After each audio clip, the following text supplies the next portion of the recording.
Since the first spark of human consciousness, one question has echoed through the dark chambers of time, waiting for an answer.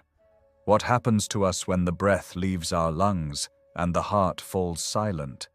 It is the great quiet mystery that binds every human life.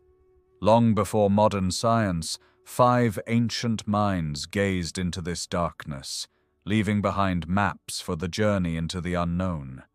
Let us begin in the stone-paved streets of Athens, where Socrates spent his final hours. For him, death was not a tragedy to be feared, but a long-awaited liberation. He believed that the human soul is immortal, trapped for a time in a heavy physical shell. Throughout our lives, every moment of philosophy and deep thought is simply a practice of detaching the mind from the body. When the final hour arrives, the soul is not destroyed.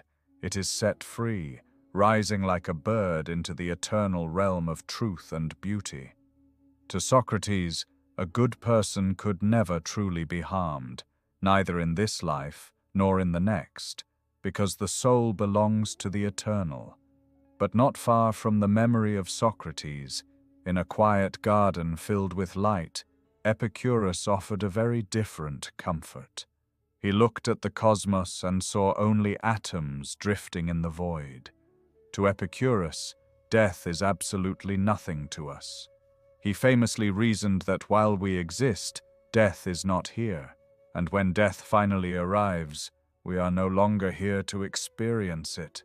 The soul, made of fine, delicate physical particles, simply disperses back into the universe at the moment of our demise, like mist vanishing in the morning sun. There is no cold underworld, no judgment, and no pain. Just as we felt no sorrow or fear before we were born, we will feel only perfect, peaceful oblivion when we return to that same quiet state. Far from the peaceful gardens of Athens, amidst the windswept northern borders of the Roman Empire, the Emperor Marcus Aurelius looked at the end of life through the lens of duty and nature. To him, death was a simple, necessary movement of the universe, no different than the unfolding of a leaf in spring or the decay of wood in autumn. We are all small parts of a grand, living cosmos. You have played your assigned role on the stage of life, and now it is time for the curtain to fall. There is no need for fear or anger.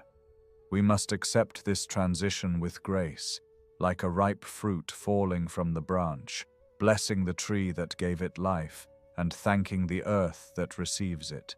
If we travel further east, crossing vast plains and high mountains, we find the teachings of Siddhartha Gautama, the Buddha. Here, death is not a final destination, but a doorway in an endless, spinning wheel of rebirth known as samsara. Every action, every thought, and every desire leaves an imprint, a thread of karma that shapes the form of our next life. Yet the ultimate goal is not to keep spinning on this wheel forever. By quietening the mind and extinguishing the illusions of the ego, the soul can finally break free. It enters nirvana, a state of absolute stillness, where the cycle of suffering and rebirth dissolves into infinite peace. And even further east, where the mountains of China fade into the mist, the sage Lao Tzu spoke of the great nameless flow of the universe, the Tao. To Lao Tzu, life and death are simply the inhalation and exhalation of this cosmic force. Everything rises from the silent void, and everything must eventually return to it. Death is not a tragic loss, but a quiet homecoming, just as a river, after its long and turbulent journey, finally flows back into the vast, welcoming ocean. In the eyes of the Tao, nothing is ever truly lost. We only change our form, returning to the source of all things.